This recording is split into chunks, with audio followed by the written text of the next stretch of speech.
Assalamualaikum warahmatullahi wabarakatuh. Alhamdulillahi bini'matihi tatimmus salihat. Wassalatu wassalamu ala rasulillah wa ala alihi wa sahbihi wa man wala. Yang berusaha pihak TV Marang dan seluruh para penonton, hadirin dan hadirat yang saya kasihi dan saya hormati sekalian. Alhamdulillah, pertamanya marilah sama-sama kita memanjatkan rasa puji dan syukur kehadrat Allah Subhanahu wa taala. Dengan petunjuk serta rahmat daripadanya, Allah memuliakan kita semua dengan nikmat iman dan Islam. Dengan kasih sayangnya kita dipanjangkan usia dan dikurniakan kesihatan yang baik. Dan saat ini kita sama-sama dalam melangsungkan majlis ilmu ataupun majlis zikir yang merupakan majlis yang amat disukai oleh para malaikat. Malaikat berdamping dengan orang-orang yang sedang menuntut ilmu ataupun majlis zikir dengan mendoakan rahmat dan keampunan bagi orang-orang yang sedang melaksanakan tanggungjawab dan aktiviti tersebut. Mudah-mudahan kita semua termasuk di kalangan orang-orang yang mendapat rahmat Allah dan keampunan di sisinya. Amin ya rabbal alamin. Hadirin dan hadirat, para pendengar yang saya kasihi sekalian, sebelum kita pergi kepada kupasan tajuk kita pada pagi yang berbahagia ini, saya nak mengajak kita merenung satu firman Allah Subhanahu wa taala yang menjadi kelaziman kita sebut dan kita bacanya setiap kali kita sembahyang 5 waktu sehari semalam. Allah Subhanahu wa taala berfirman, A'udzubillahi minasyaitonir rajim. Qul inna salati wa nusuki wa mahyaya wa mamati lillahi rabbil alamin la syarika lahu wa bidzalika umirtu wa ana minal muslimin. Yang bermaksud, katakanlah wahai Muhammad sallallahu alaihi wasallam, adalah sesungguhnya solatku, ibadahku, hidupku dan matiku hanya untuk Allah, Tuhan sekalian alam. Dan tidak sekali-kali aku menyekutukan Allah dengan sesuatu yang lain. Dan demikianlah aku melaksanakan apa yang diperintahkan ke atasku. Aku menyerah diri kepada Allah, iaitulah Islam. Beliau rujuk kepada surah Al-An'am ayat 162.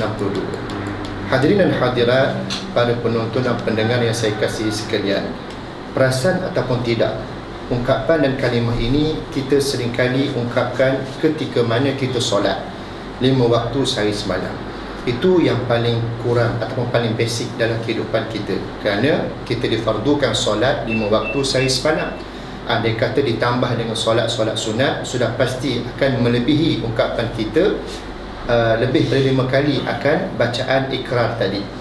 Ini adalah merupakan aku janji kita, ikrar kita dengan Allah Subhanahu wa taala dalam menyatakan kerelaan dan keikhlasan kita, bahawa kita ini adalah hamba-Nya yang mesti mengabdikan diri kepadanya setiap waktu ataupun setiap masa. Sebab itulah kalau kita fokus ataupun kita menumpukan perhatian kita kepada kalimah ataupun bacaan ayat tadi, Allah Ta'ala telah mengikat kita dengan suatu kalimah ataupun dengan satu pernyataan dalam membawa kita supaya sedar hakikat siapakah kita sebenarnya yang hidup di alam dunia ini, yang melata di muka bumi Allah Subhanahu wa taala ini. Yang mana kita telah menyatakan ikrar kita, sesungguhnya solatku, ibadahku, hidupku dan matiku hanya untuk Allah, Tuhan sekalian alam. Maka apabila kita fokus ataupun kita menumpukan akan kalimah-kalimah ini, membawa kita kepada hati yang terikat dengan Allah Subhanahu wa taala. Perlu kita jelas dan fahami, kita hidup di alam dunia ini bukan sekadar begitu sahaja. Allah ciptakan kita ada 3 KPI. Yang pertama, kita sebagai hamba kepada Allah. Yang kedua, kita sebagai khalifah Allah. Dan yang ketiga, kita adalah sebagai golongan yang menunaikan amanah Allah Subhanahu wa taala. Dalam ketiga-tiga KPI ini bersesuaian dan menepati dengan unsur kejadian kita manusia yang diciptakan Allah. Allah Ta'ala sudah declare ataupun mengisytiharkannya dalam surah At-Tin. Laqad khalaqnal insan fi ahsani taqwim. Sesungguhnya kami Allah telah menciptakan manusia itu dengan sebaik-baik kejadian.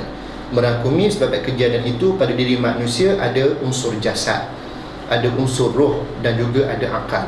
Namun digabung jalinkan tiga unsur inilah yang menjadikan suatu keistimewaan bagi manusia, makhluk ciptaan Allah mengatasi makhluk-makhluk yang lain. Haiwan dan binatang juga makhluk Allah, tetapi mereka ini hanya ada jasad dan roh, tidak berakal seperti manusia. Jin, syaitan, iblis, malaikat juga makhluk Allah, tetapi mereka tidak ada unsur sebagaimana manusia ada. Mereka tidak berjasad, tetapi ada roh, ada akal. Namun manusia ada tiga unsur yang lengkap dan sempurna. Bersesuaianlah dengan kedudukan manusia ini, diangkat martabat mereka dengan mendapat pemanduan wahyu yang dinamakan Al-Quranul Karim. Allah Ta'ala telah menyatakan Alif Lam Mim Zalikal Kitab La Raiba Fih Hudan Lil Muttaqin Allazina yu'minuna bil ghaib wa yuqimuna as-salata wa mimma razaqnahum yunfiqun. Alif Lam Mim, setiap huruf yang dibacakan mendapat 10 kebaikan, 10 ganjaran pahala daripada Allah Subhanahu wa Ta'ala. Zalikal Kitab, ini dia kitab Al-Quran. La raiba fih, yang tidak ada keraguan padanya. Yang mana sifat Al-Quran menjadi pertunjuk kepada kehidupan manusia, khususnya bagi orang-orang yang bertakwa kepada Allah Subhanahu wa Ta'ala. Kerana orang yang bertakwa itu Allah sifatkan mereka melalui ayat yang sama, allazina yu'minuna bil ghaib, mereka yang mempercayai dan mengimani akan perkara gaib. Perkara gaib kita sedia maklum, perkara yang tak dapat kita lihat dengan panca indera kita, tak dapat nak dibuktikan dengan panca indera kita, dari rasa kita, sama ada mata, mulut, hidung, telinga ataupun tangan nak menyentuhnya, tidak mungkin, sebab ia perkara gaib yang tidak dapat disentuh ataupun dirasai oleh 5 diri rasa kita. Namun ia berhajat kepada at-tasdiq, yakni kepercayaan dan keimanan kita, mengiyakan dan membenarkan akan perkara-perkara tersebut yang datang perkhabaran daripada Allah melalui kalamnya yang dinamakan Al-Quranul Karim. Maka di sinilah yang membawa kita kepada nilai kehidupan manusia yang bergelar Muslim, manusia yang bergelar orang-orang yang menyerah diri kepada Allah, iaitulah Islam. Hadirin hadirat yang saya kasihi dan saya hormati sekalian, hari ini kita melihat bagaimana dunia ataupun seluruh dunia pada hari ini kita menyaksikan umat Islam begitu ramai bilangan mereka, berbanding dengan bilangan mereka yang bukan Islam. Tetapi dalam kedudukan mereka yang ramai bilangan itu ataupun pada volume yang besar itu, cuba kita perhalusi dan kita teliti dan kita tilik betul-betul di manakah kedudukan mereka dan bagaimanakah kedudukan mereka. Kita menyaksikan bagaimana generasi awal umat Islam di zaman Nabi SAW, mereka berjaya dibina dan dibentuk dengan nilai Islam, anugerah yang Allah Ta'ala turunkan, petunjuk wahyu yang Allah Ta'ala turunkan ini, sehingga mereka yang asalnya daripada golongan yang tidak ada nilai pada sudut pandangan dunia, bangsa Arab kita sedia maklum di kota Mekah di zaman jahiliyah mereka berada pada kedudukan yang tidak ada apa-apa makna pun pada sudut geopolitik dunia yang ada pada waktu itu, ataupun dalam memberi ancaman kepada blok kuasa besar dunia pun tidak ada nisbah orang Arab di kota Mekah pada waktu itu. Tetapi apabila sejak diutuskan Nabi SAW, wa ma arsalnaka illa rahmatan lil alamin, dan tidaklah kami utuskan engkau wahai Muhammad SAW melainkan untuk membawa rahmat kepada seluruh alam. Dengan diutuskan Nabi SAW tadi telah pun menjadikan satu cetusan ataupun titik permulaan kepada agenda transformation, agenda perubahan dalam kehidupan bangsa Arab. Melalui apa? Melalui suntikan wahyu Allah Subhanahu wa Ta'ala. Apabila permulaan dakwah Nabi SAW, kita sedia maklum, pada permulaannya tidaklah begitu mudah sebagaimana yang kita sangkakan. Iaitulah kedatangan Nabi SAW dengan membawa wahyu Allah Ta'ala ini disambut dengan penentangan, disambut dengan penolakan, disambut dengan cacian, makian. Tetapi apa yang mahal yang kita nak belajar di sini ialah apabila Rasulullah SAW berjaya menunjukkan satu role model, satu nilai yang hebat, yang merupakan Islam, nilai yang Allah Ta'ala kurniakan dalam kehidupan manusia itu. Apabila manusia mengikat hati mereka ataupun jiwa mereka kepada Allah Subhanahu wa Ta'ala Dengan apa yang dikatakan terbentuknya nilai modal insan ataupun insan rabbaniyah, manusia yang berjiwa ketuhanan ini, maka mereka mula sedar siapakah diri mereka.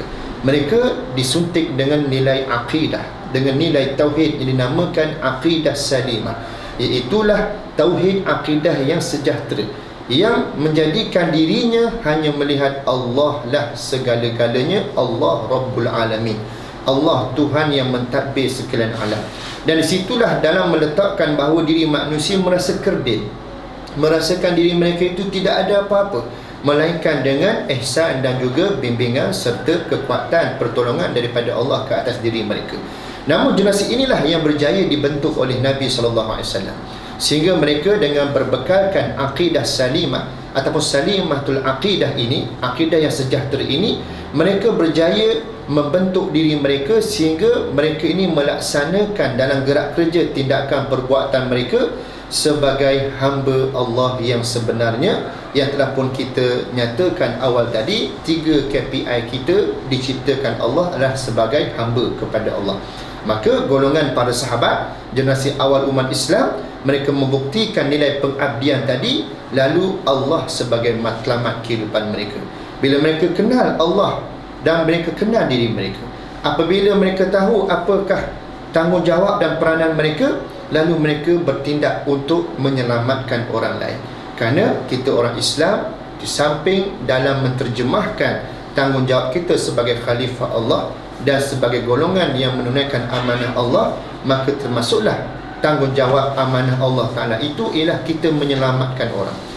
Bukan hanya mereka yang bergelar bomba ataupun Jepang ataupun apa-apa pihak autoriti yang terlibat dengan urusan menyelamatkan orang. Kita juga orang Islam sebenarnya mesti ada jiwa sebagai penyelamat. Bagaimanakah caranya? Allah Ta'ala sudah meletakkan suatu ukuran kepada kita, termasuk dalam surah Al-Imran ayat 109, wal takum minkum ummatun yad'una ilal khair wa ya'muruna bil ma'ruf wa yanhauna 'anil munkar wa ulaika humul muflihun. Hendaklah ada dari kalangan kamu satu umat manusia ataupun satu golongan, satu kumpulan, satu entiti manusia yang berperanan apa dia? Yad'una ilal khair, mengajak kepada al-khair. Kalau kita terjemahkan al-khair ini kepada definisi bahasanya, al-khair bermaksud kebajikan. Tetapi dari sudut ilmu tafsirnya, al-khair di sini bermaksud al-Islam, ad-dinul Islam, iaitulah acuan kehidupan manusia yang mesti dikecapi oleh semua manusia, tidak kira apa latar belakang mereka, apa warna kulit mereka dan apa bahasa mereka. Bahawa hakikatnya kita manusia ni Allah Ta'ala ciptakan, semuanya diciptakan hidup secara fitrah. Ini dibuktikan dengan sabda Nabi SAW, kullu mauludin yuladu alal fitrah fa abawahu yuhawwidanuhu au yunassiranuhu au yumajjisanuhu. Setiap kelahiran manusia itu dilahirkan secara fitrah, bersih, suci, tak kira apa warna kulitnya, apa bangsanya, Melayu, Cina, India, Afrika, Jepun, Korea, whatever bangsa mereka sekalipun, apabila lahir ke muka dunia, fitrah mereka ialah bersih, dinamakan Islam. Tetapi yang melakarkan kain putih tadi, yang bersih tadi, kepada lakaran-lakaran yang dilihat sebagai comok dan sebagainya, ialah fa'abawa, ibu bapanya lah yang mencorakkannya. Sama ada menyahudikan anak itu, ataupun menasranikan anak itu, ataupun memajusikan anak itu, ataupun lebih lagi dengan arti kata ideologi pemikiran dan gaya hidup seperti liberalisme, sekularisme, kapitalisme, komunisme dan sebagainya. Maka itulah lakaran yang dibentuk oleh ibu bapa mereka.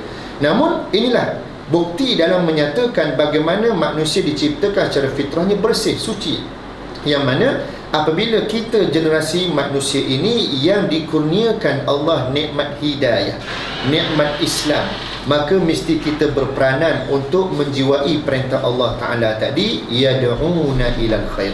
Kita menyeru, kita mengajak kepada al-khair, itulah kembali kepada hidup beracuankan kepada acuan Islam, berteraskan kepada Islam sebagai way of life. Namun dalam Islam sebagai way of life itulah merangkumi dua perkara ataupun dua pekerjaan yang besar. Yang pertama, ya'muruna bil ma'ruf, ajak kepada kebaikan, ajak kepada diri mendekatkan diri kepada Allah, ataupun mengajak manusia kepada memenuhi nilai modal insan. Yang kedua, wayanhauna 'anil munkar, mesti mencegah kemungkaran.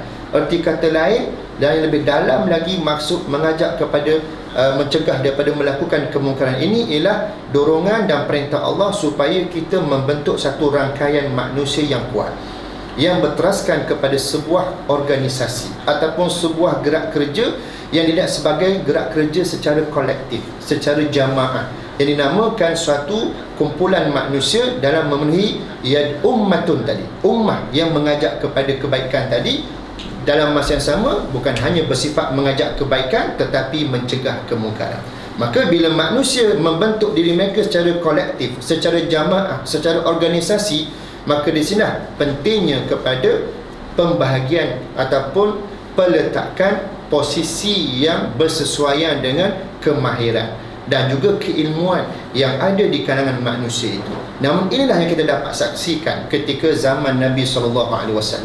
Ketika Rasulullah berjaya membina sebuah rangkaian umat pada awal zaman era Makkiyah, sehingga kelangsungannya, berjayanya gerak kerja Nabi, walaupun pada permulaannya dilihat pada volume yang kecil, pada bilangan yang kecil, tetapi dengan berkat kesabaran, keazaman dan keyakinan yang dinamakan tauhid ataupun salimatul aqidah yang ada pada generasi awal umat Islam itu, sehingga mereka berjaya membina dan membentuk rangkaian umat yang hebat. Sehinggalah pada permulaan itu mendapat kesukaran, tetapi yakinnya mereka dengan janji Allah, yakinnya mereka dengan pertolongan Allah, yakinnya mereka terhadap perintah-perintah Allah Subhanahu Wa Taala itu membawakan diri mereka kelangsungan kepada memiliki kekuatan rohani dan kekuatan jasmani, sehingga mereka betul-betul ada ownership, ada rasa tanggungjawab dan pemilikan, ataupun rasa diri mereka itu sebahagian daripada mereka itu diamanahkan Allah Ta'ala untuk menjayakan agenda sebagai khalifah Allah dan sebagai golongan yang menunaikan amanah Allah Ta'ala tadi. Maka tanpa pengorbanan mereka, bagaimana kita hendak mengecapi nikmat iman dan Islam? Maka sebab itulah kita mempelajari sirah kehidupan mereka. Dengan mereka telah pun berjaya melalui zaman-zaman mereka ini yang begitu banyak onak dan duri. Bahkan itu sebagai satu experience, sebagai satu pengalaman yang Allah dedahkan kepada kita adalah untuk membina apa dia? Keyakinan. Membina kepada kepercayaan kita akan benarnya janji Allah Subhanahu Wa Taala. Maka sebab itulah Islam adalah bukan hanya bersifat acuan kehidupan yang mesti dianuti, tetapi Islam juga merupakan acuan hidup yang mesti kita terjemahkan secara efektif, secara yang lebih berkesan, yang bukan hanya bersifat retorik ataupun teori, tetapi ia bersifat penghayatan yang diterjemahkan dengan bentuk tindakan dan perbuatan. Saya teringat kepada kata-kata Syekh Muhammad Abduh apabila dia berkata dia sampai ke negara Eropah ataupun Paris, dia melihat Islam ada di sana, tetapi orangnya tidak Islam. Berbanding dengan dia balik ke timur ataupun ke timur tengah, di negara Mesir, di Kahirah, lalu dia melihat suatu keadaan yang berbeza. Dia melihat orang Islam yang tidak ada penghayatan Islam. Maknanya tidak ada Islam di timur tengah, di Kahirah itu, tetapi orang Islamnya ada. Apa maksud di sini? Di sini kita nak membawa maksud kepada bagaimana Islam bukan hanya bersifat teori, bukan hanya bersifat orang kata apa, secara nama, tetapi Islam itu mesti bersifat teori dan juga praktikal, dan juga secara amali dalam bentuk tindakan dan perbuatan. Sebab itulah Islam itu sudah pun merangkumi menyeluruh aspek kehidupan kita, dari sudut secara individu, secara berkeluarga, secara bermasyarakat, secara berorganisasi, secara bernegara. Semuanya sudah sempurna dan syumul, merangkumi kepada tuntutan dan keperluannya. Maka sebab itulah kita tengok Nabi SAW sebagai role model yang terbaik. apabila kita lihat fasa ataupun zaman di era Makkiyah itu, walaupun berhadapan dengan kesulitan dan kepayahan, dengan berbekalkan akidah yang sejahtera, dengan berbekalkan keimanan oleh para sahabat pada waktu itu, menjadikan mereka menterjemahkan nilai kekuatan rohani dan jasmani, sehingga mereka menjadi golongan Muslim yang ada nilai-nilai profesional yang patut kita pelajari daripada mereka, yang patut kita teladani daripada sikap mereka, sehingga mereka mampu melaksanakan gerak kerja secara efektif, secara berkesan. Bila kita sebut profesional ni, ialah ia satu perkara ataupun istilah yang moden. Zaman Nabi tak sebutlah istilah profesional, tapi sebenarnya Islam ni sudah lama ada nilai profesionalismnya, yang sudah ada dalam acuannya tersendiri itu. Tetapi orang Islam yang tidak explore dengan, ataupun orang Islam yang tidak menghayati nilai tersebut yang sedia ada dalam Islam itu sendiri, yang menjadikan kita ni dilihat sebagai mundur ke belakang. Kita dilihat sebagai yang tidak ada ownership, yang tidak ada sifat kebertanggungjawaban kita, sehingga akhirnya kita dilihat ataupun dipandang sebelah mata saja. Tengok bagaimana zaman Nabi, walaupun dalam jumlah yang kecil, tapi mereka berbisa. Tetapi kita hari ini terbalik, sebaliknya. Dalam jumlah yang ramai, tapi tiada bisanya. Kenapa? Sebab kita tiada penghayatan akan Islam yang Allah anugerahkan kepada kita semua. Kita tidak pelajari sejarah, ataupun kita tidak mengambil pelajaran daripada sejarah yang sudah terlakar, yang diceritakan Allah dalam Al-Quran, yang telah ditunjukkan dalam kehidupan sirah Nabi SAW kepada kita semua. Maka sebab itulah pada ruang masa ataupun ruang yang kita sedang ke udara pada hari ini, saya nak mengajak kita bermuhasabah, untuk kita mengambil pendekatan membina semula jati diri kita umat Islam. Kembalilah kita kepada nilai modal insan yang sebenarnya, sebagaimana yang telah pun ditunjukkan ataupun yang telah pun dipamerkan oleh Rasulullah dan para generasi awal umat Islam, sehingga mereka ini berjaya merealisasikan tanggungjawab mereka, sehingga Allah Ta'ala memuji mereka dalam Al-Quranul Karim. Antaranya Allah Subhanahu Wa Ta'ala menyebut dalam surah Al-Baqarah ayat 143. Allah Ta'ala menyebut, wa kadzalika ja'alnakum ummatan wasatan litakunu syuhada'a 'alan nas wa yakuna ar-rasulu 'alaikum syahida. Dan demikianlah kami jadikan kamu wahai umat Muhammad sallallahu alaihi wasallam sebagai ummatan wasatan, umat pertengahan. Ada ulama tafsir meriwayatkan umat pertengahan di sini ialah umat yang muncul di celah-celah kerosakan ketamadunan umat manusia, lalu dipamerkan nilai Al-Quran dan Sunnah dalam kehidupan mereka, sehingga menjadikan mereka itu berjaya menampilkan role model dan disaksikan oleh semua dunia, menyaksikan penampilan yang hebat itu. Sebab itu Allah Ta'ala menyebut litakunu syuhada'a 'alan nas, dijadikan satu persaksian oleh manusia yang menyaksikannya, sehingga akhirnya menjadi satu tarikan, menjadi sesuatu yang membawa kepada impak, satu kesan yang besar kepada dunia yang melihat indahnya hidup bersyariat dengan agama yang Allah Ta'ala turunkan. Maka sebab itulah kita tengok ketika Nabi membina kenegaraan di Madinah dengan berteraskan kepada wahyu ilahi, maka Rasulullah dan para sahabat berjaya membentuk satu contoh model yang terbaik. Hanya 8 tahun perjalanan sebuah negara Islam di Madinah itu memberi impak, memberi kesan yang besar, sehingga berlakunya pembukaan kota Mekah pada tahun ke-8 Hijrah, sehingga Allah Ta'ala sendiri menyatakan lakaran hal tersebut dalam surah An-Nas, iza jaa nasrullahi wal fath wa ra'aitan nas yadkhuluna fi dinillahi afwaja fasabbih bihamdi rabbika wastaghfir innahu kana tawwaba. Dan apabila datangnya pertolongan Allah dan kemenangan daripadanya, kamu akan dapat lihat ramai manusia masuk ke dalam agama Allah secara berduyung-duyung, secara beramai-ramai. Sedangkan kalau kita lihat pada awal perjalanan Nabi di kota Mekah itu, orang Terengganu kata gelak gambar nak tengok orang masuk Islam. Payah orang nak sokong Islam, payah orang nak bersama dengan Islam, payah orang nak bersama yakin dengan agenda transformasi yang nak dilakukan oleh insan yang bernama Muhammad bin Abdullah ini.